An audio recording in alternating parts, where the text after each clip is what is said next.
Assalamu alaikum. Welcome to Dialogue. I'm TRaimur Shamil.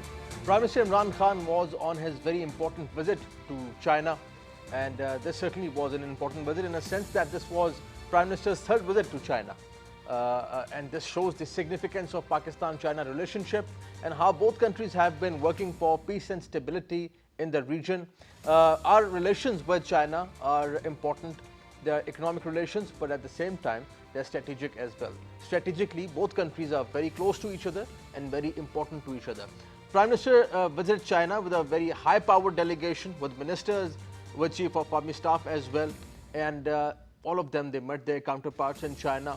As far as the optics are concerned in international relations, this too was a very important visit with very important and significant optics as well. The way Prime Minister was greeted over there, the meetings that took place, and the issues that were discussed in China, that they were very important. Prime Minister thanked China for their support for Pakistan, for their support for Pakistan's economy, and most importantly, for their support on Kashmir. The letter that was written by Foreign Minister Shah Mahmood Qureshi to United Nations Security Council was backed by China, and because of China's support, after 50 years, Kashmir was discussed in the Security Council. This shows Pakistan and China's strong relationship and how both countries look at the mutual areas of concern, let's say, and important issues in the region. Afghanistan was another point that was discussed between Pakistan and the Chinese leadership.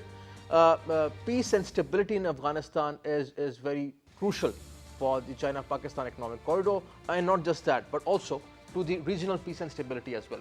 Because any sort of misadventure or any sort of things that are that might be going wrong can have precarious, let's say, implications for the region.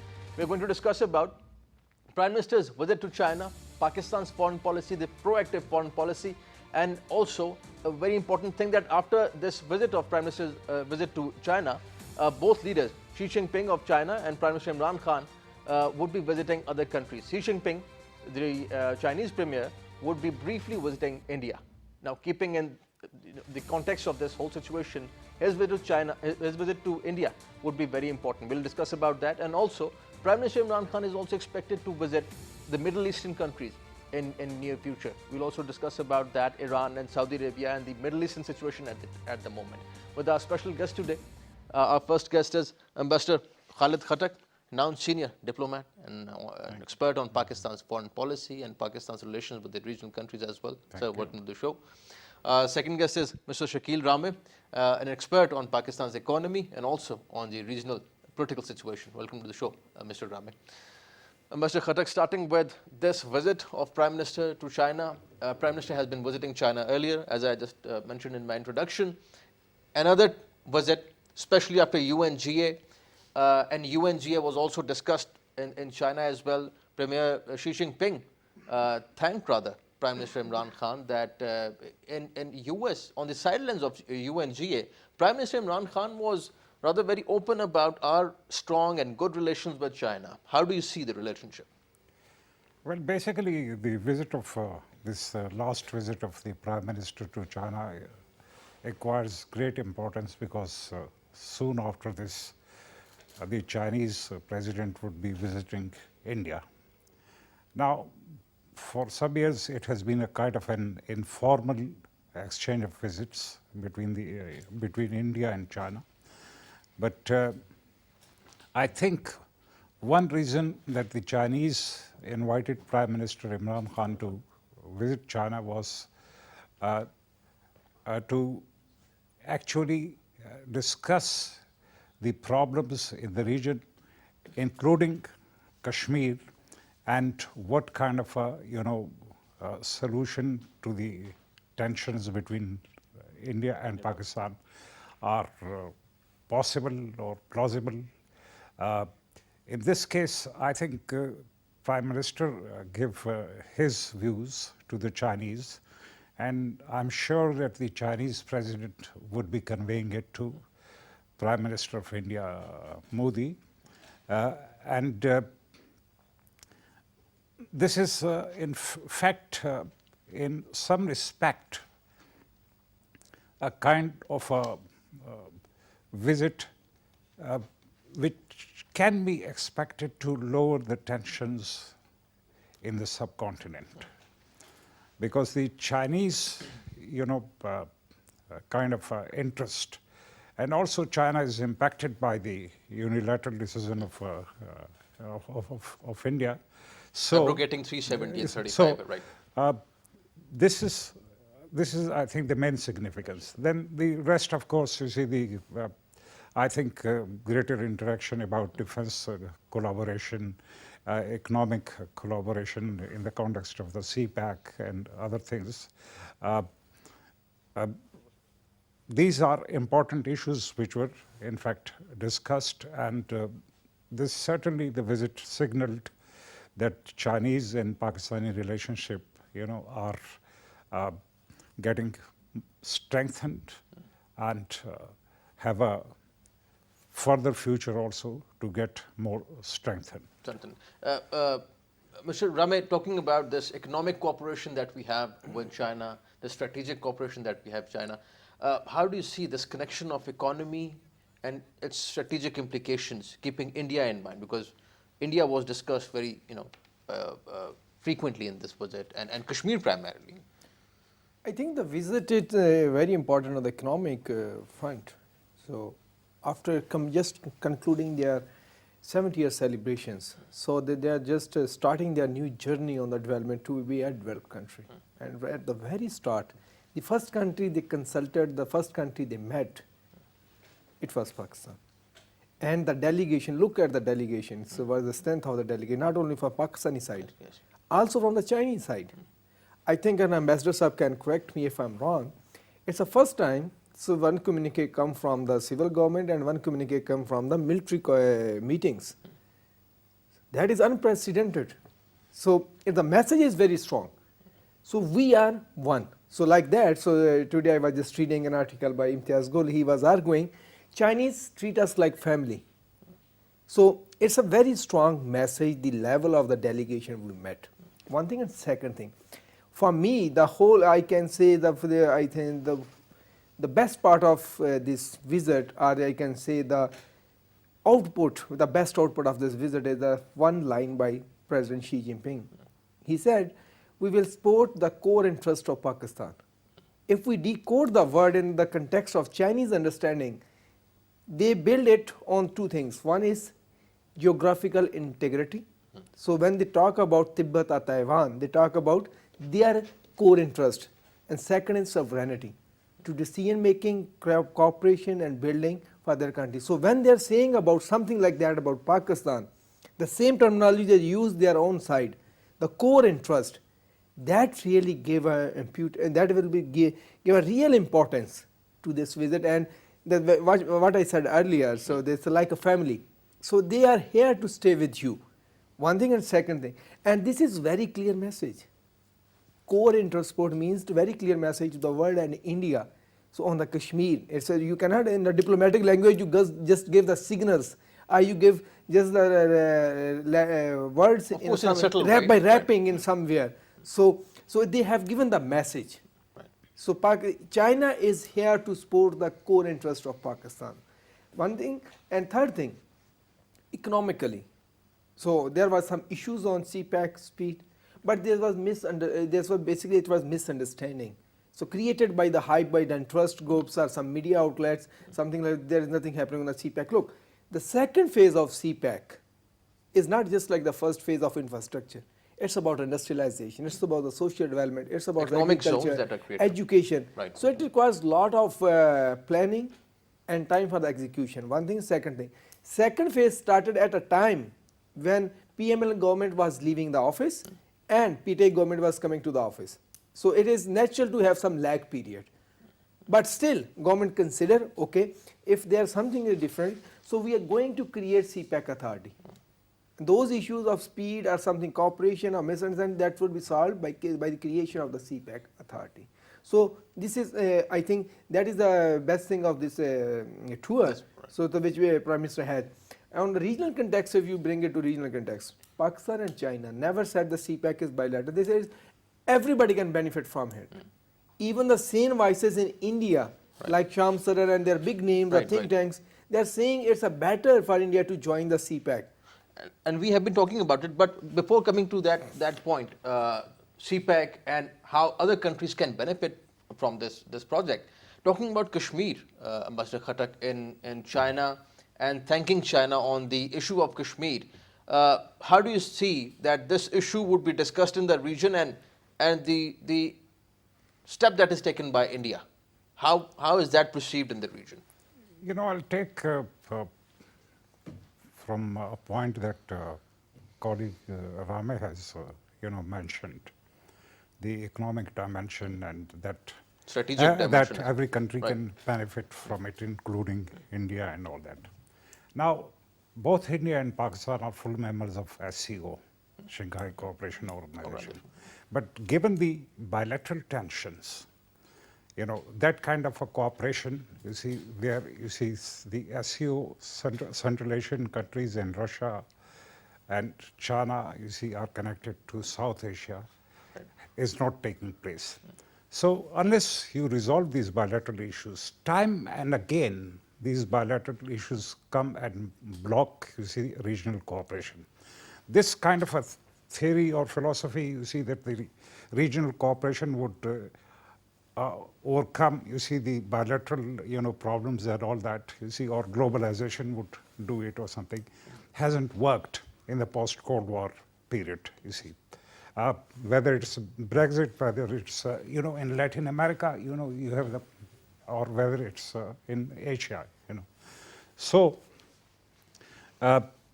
Kashmir, in my personal reckoning, Kashmir would be definitely discussed.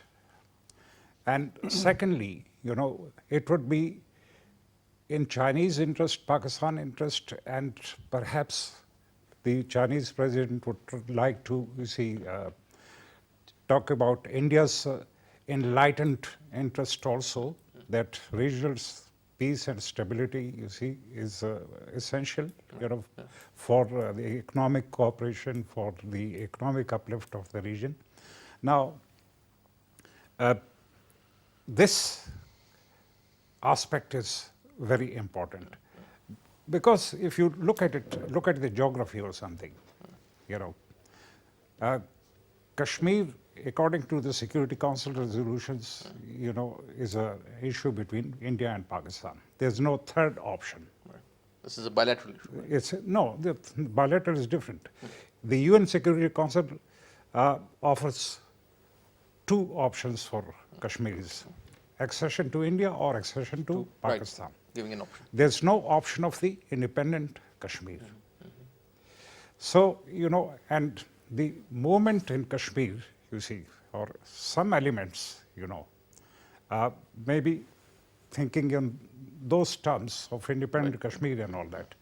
Now, this makes it of interest, not just for India and Pakistan, but also for China.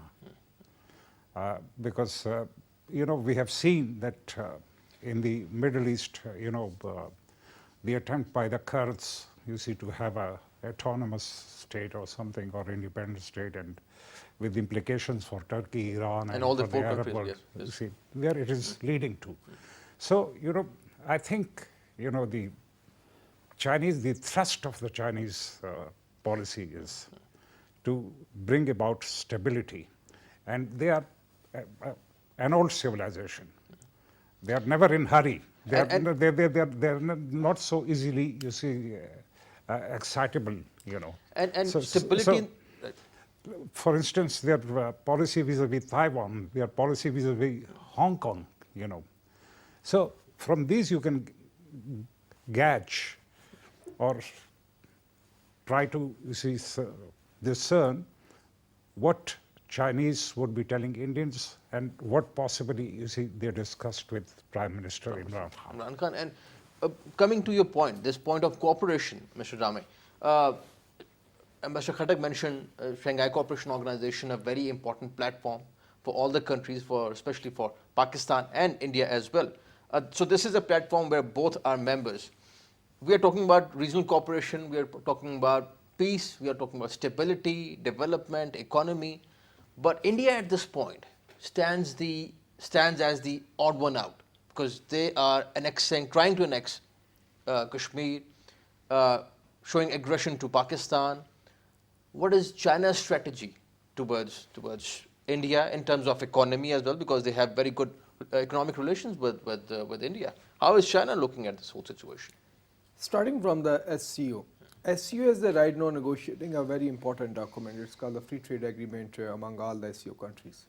So the basic purpose when it was created for just to solve some few issues, border issues between China and some Central Asian states and Russia. But now it's expanding.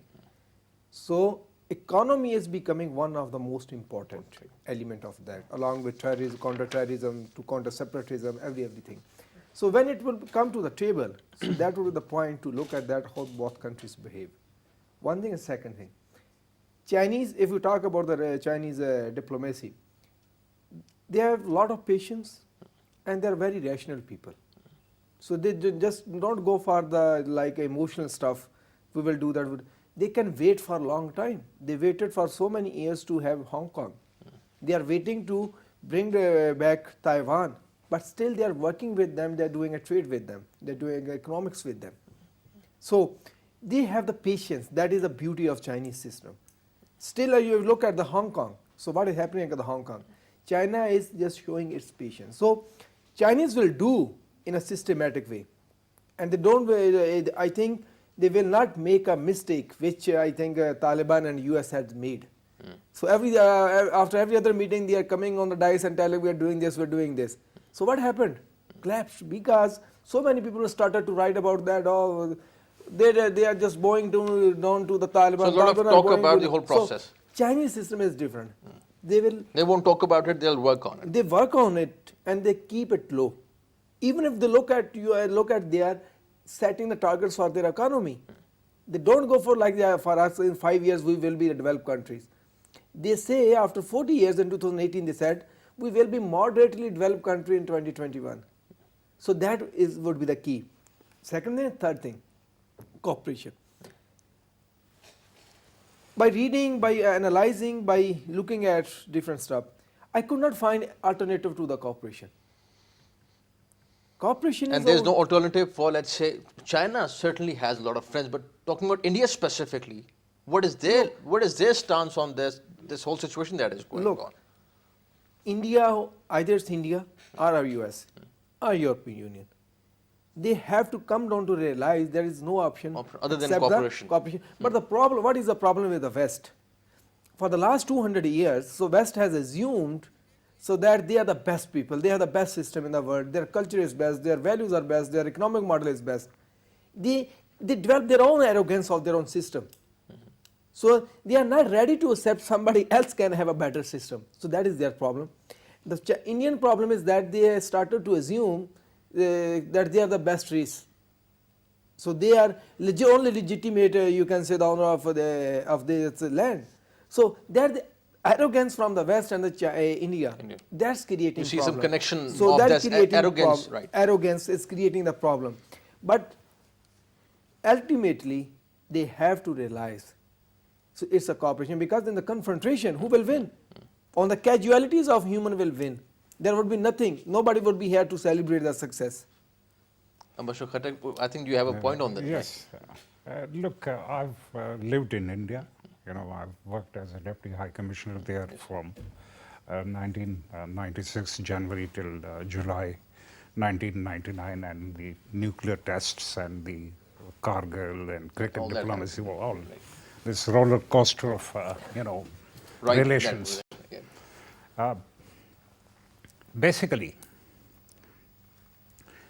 in the decolonization process, the colonies which were liberated or which were given freedom were on a kind of, assumption that they would follow the colonizer states. Nehru wanted, India to be a democracy, Fabian socialist welfare state, and similarly, these countries became Western oriented, rather than Chinese-oriented, or Soviet-oriented and all that. So, I don't think that it's just the arrogance, you see, of India. It's also the orientation of India. The number of Indians that you have it in the US, scholars, academicians, journalists or businessmen, the number that you have it in UK, you have it in Europe and all that. So it's actually, this factor. And when it comes to following the model or something, I've pointed out, I think, in one of the programs that in my perception, you see, if we want to reduce, poverty, like Chinese have done, or if we want to deal with corruption, then, it should be some model which should be closer to China rather than, invested in democracy or with your judicial system, Anglo-Saxon judicial system, or with your, these legal hair splitting and all that, where the lawyers and the judges and the, Right. politicians, the parliament, the committees, this and that, No. Frankly speaking, if the problem is acute, then you have to take a sharp decisions. And Quaid-e-Azam's speech of August speech to the parliament, the first part, interestingly, has completely ignored by Pakistani media and by Pakistani intellectuals. And it is not about, minorities. It is about corruption. And Quaid-e-Azam has said that he was for severe punishment. Mark the word severe punishment. Right, for the not, corrupt people. Kid gloves and all that, and that habeas corpus and that kind of a thing, the Western democracies became feasible, economically feasible because of the colonial surplus that they received. And this is a very important point, Mr. Ramay, that corruption, post-colonial, this legacy perhaps that even Prime Minister Imran Khan previously has been talking about, this post-colonial thing, the corruption, and recently even in his visit to China, he talked about corruption and all that. Corruption as an issue in Pakistan, how do you link it with the economy and what can we do about this whole issue? Look, I completely agree with Ambassador Saab. He just bring out a very important aspect. So about the speech of Khalid. So the only part, quote unquote, so about the minority is being quoted, that is also not in the right context. We forget so many speeches by Khalid, so who talked about the economic system. If you remember, sir, definitely you have read it. So when he was giving speech at the inauguration of State Bank, he said, a 2-minute clip you can also find on the YouTube. So he was saying, the Western economic system, it's not working. Yes. So it has created the problem. It was the cause of 2 world war. It is not the system for social justice. Right. So he argued we have to develop our own social system based on economics principles. Can you find a single person who quote these things? But also talking about a single person who can talk about these things and people who can actually work on these things, because I think working on these things is very important and implementing all that. I completely agree. He sir has, in a very wonderful way, he explained. So we are Western oriented. Still we are slave at the mind. But my question to both of you, is it that easy, let's say, to come up with our own economic system? Chinese have their own, let's say, communist background, their history. We have our own history and a history of our institutions for that matter. Look, let me tell you one thing. The Chinese followed Marxism, communist model, but not the Soviet model. Yes, they had their own. Right. Mao, fell out with the Soviet leadership because he said that it has to be Chinese communism. It doesn't have to be Russian communism. They have their own behavior. They are yes, different people. Yes, because it's a different country with a different culture, with a different, the ideological differences were that whether the revolution would start with the rural areas, with the peasants or with the workers or that kind of a thing. Our problem is that we are an emulative society. We have become the decolonized states have become emulatory states. Now the problem with the emulatory states is that they cannot be creative states. Our own creative capabilities, are completely, sort of diminished, by emulation. I listened to a minister, and he was quoting, from the American Constitution, and the minister thought that he was very educated, and he has. It was in one of the previous governments. I won't name him. Right. So Jefferson, he was quoting Jefferson. Now the problem is that Jefferson's, Constitution was for the white Americans. It was not for the red Indians. It was not for the blacks. So there was the clear kind of distinction between the whites and others. So just by saying that if something starts in America, it becomes a buzzword. It becomes a sort of catchword. And very important point. So I would just sum up this point. The point is that when we are quoting, let's say, the Chinese, or when we are interacting with them, that's fine. But we need to have our own economic system, our own way of dealing with our own issues for that. The beauty we should not stick to any system. The beauty of Chinese system is that they are always ready. They are always ready to experiment and incremental reforms. So the reason that the USSR collapsed, because they were resistant to the change. Chinese accepted the change. They brought the new things in their own system. And for Islamic system, the first political economist was Ibn Khaldun. If you read his reading, you will find all the theories of labor, production, taxation, how to do the budgeting, how to go for the tax. He explained it. Low taxation shows that an economy is a prosper. So still today we are talking about the bring down the tax. So things are different. Actually, what I say, so we try to be just like Ambassador Sahab was saying, we try to quote those people, so big names are buzzwords, they just show that we are very much educated. Right. But the real thing we don't want to do. So real work. Sure. But this requires reforms. Reforms in the society, reforms in the institutional reforms. What is your take on this? We'll continue this point after this break. I only believe one word: education.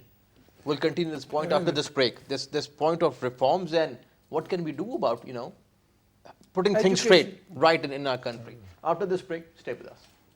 Basically.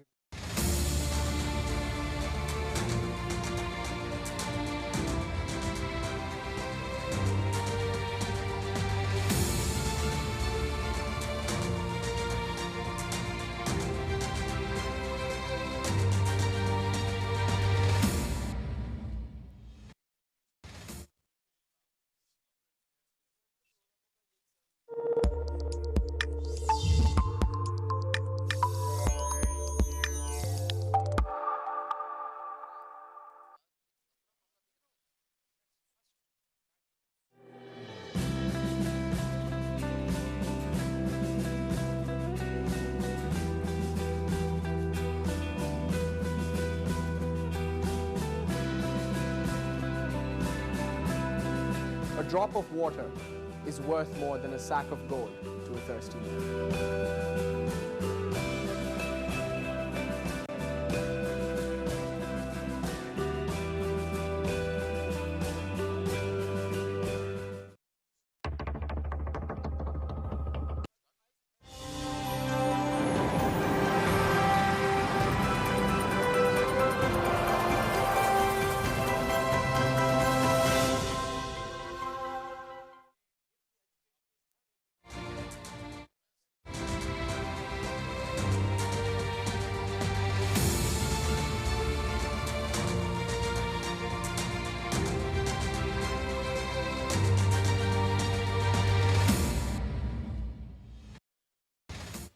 Welcome back. We are discussing Prime Minister's visit to China and Pakistan-China relationship and the different dimensions of Pakistan-China relationship.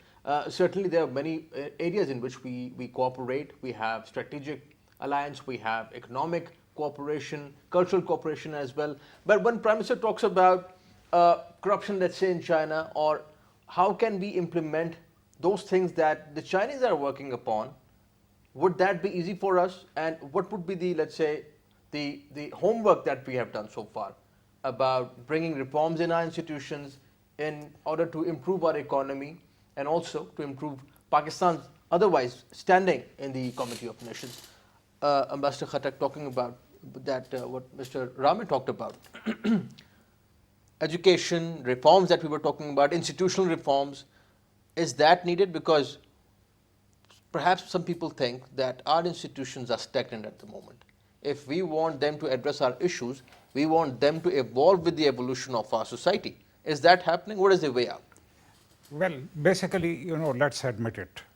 We are a soft society. And you cannot build a strong state on the basis of a soft society. You cannot build strong institutions on the basis of a soft society.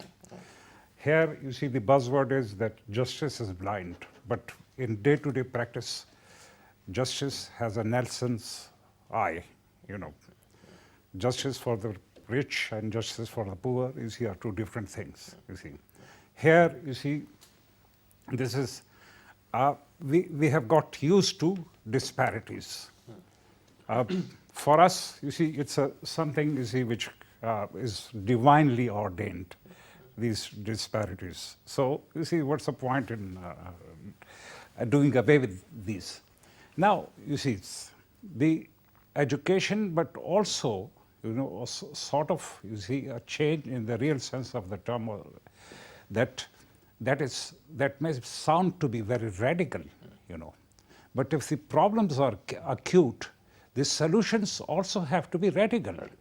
You can't solve, you see, acute problems, acute issues, with the routine, solutions. Routine solutions, so, look, all institutions, I'm not just talking about one or this other institution or something. The hard way to look at it and the hard way to solve them or something, somehow we shirk from it. Somehow we, are reluctant to move in. And Mr. Ramay, even China made some very radical decisions. They made some very radical steps in eradicating poverty and in fighting against corruption. How do you see that? So we were talking about reforms. Do you see reforms, radical steps, through radical steps, or through education, as you were talking about earlier? TRaimur, the problem we are facing is that we are not used to work or read.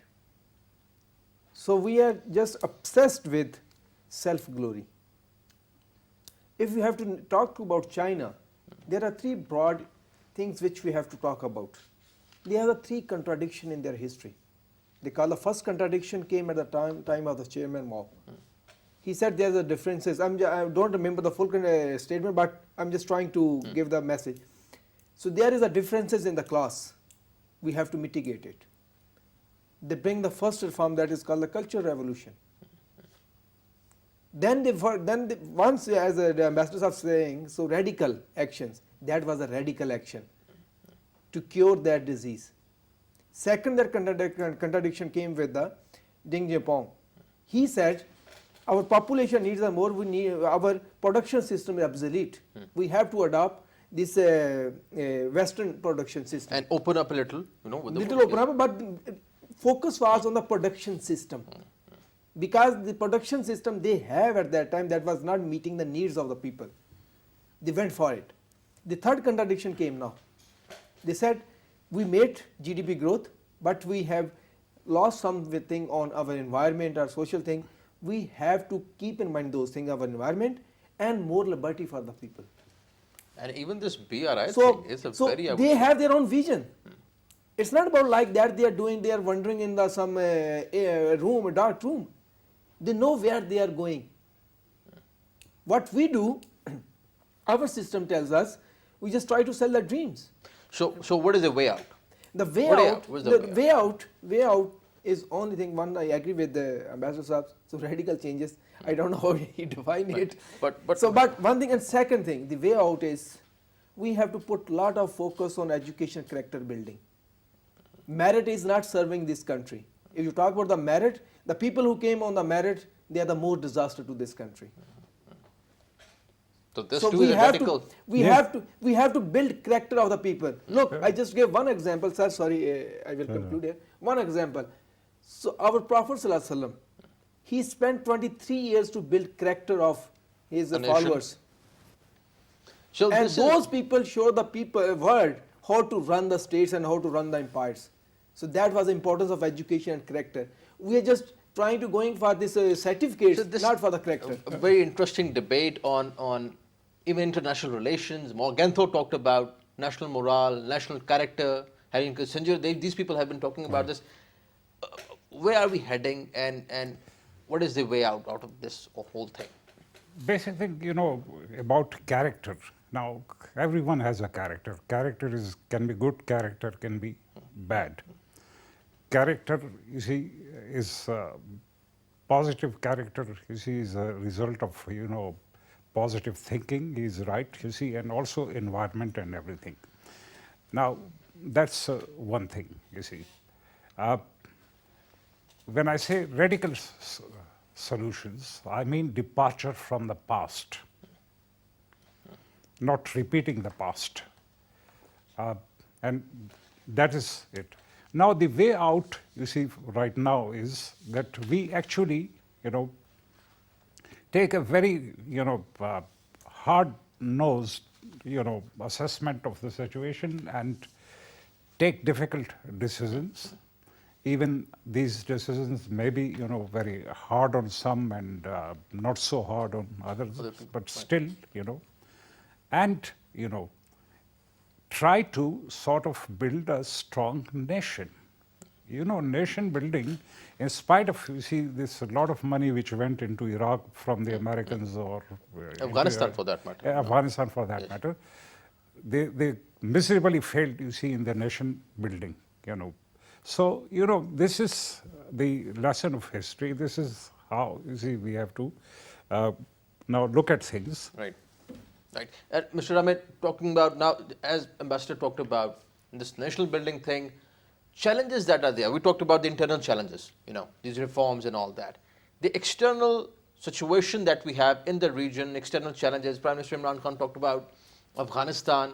Having peaceful Afghanistan is also, you know, very important for regional peace and stability, even for China-Pakistan economic corridor, for China's ambitions for too, you know, in Middle East, tapping the markets, tapping the potential of the Middle Eastern markets. How do you see this Afghanistan situation going at the moment, and Pakistan, China observation on this whole issue? Coming to, I think, Afghanistan, that is a way more critical. The market of Central Asia, so we cannot connect until unless Afghanistan is on the same page. And right now, so the situation is there, the peace and the cooperation is the only way out. I always maintain that. But how to do it? How to do it? First of all, look, Afghanistan have to go for this, Afghanistan government have to go for this peace agreement with the Taliban. The reason is, when America is going back, the portion of their budget they are covering by America is covered by America. So whole budget is covered by America and the European Union. A penny, I think so there's only very few things which are coming from its own economy of Afghanistan. It will collapse. There will be no institution because they don't have the budgetary allocations. So then there would be gap. If there would be a gap, there would be chaos. And chaos always, we have witnessed this chaos in the 90s.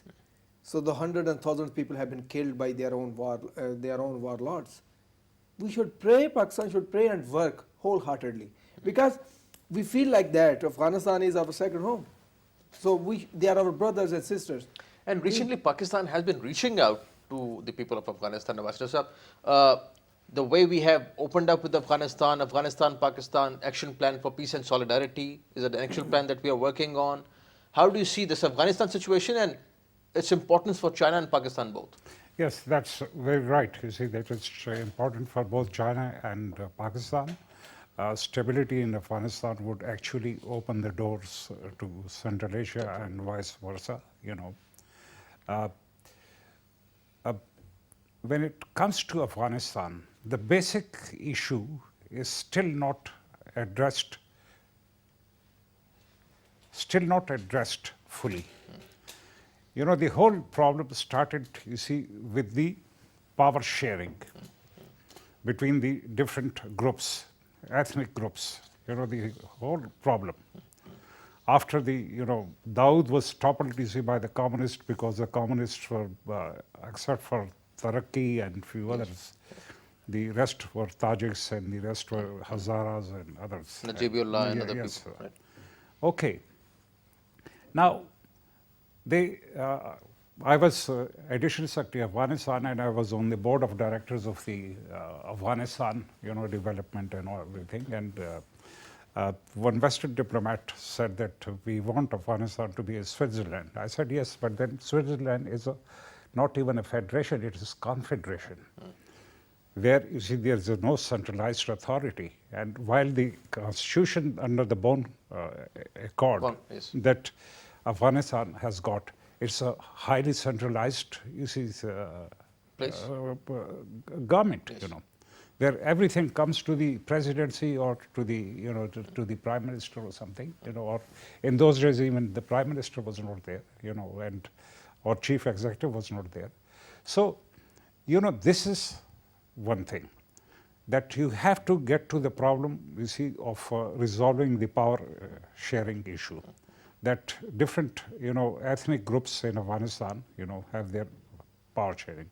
Now, when it comes to Taliban, why they were able to regroup and why they were able to, you see, revive. The reason being, you see, that Taliban came to, you see, represent the Pashtun interests in Afghanistan.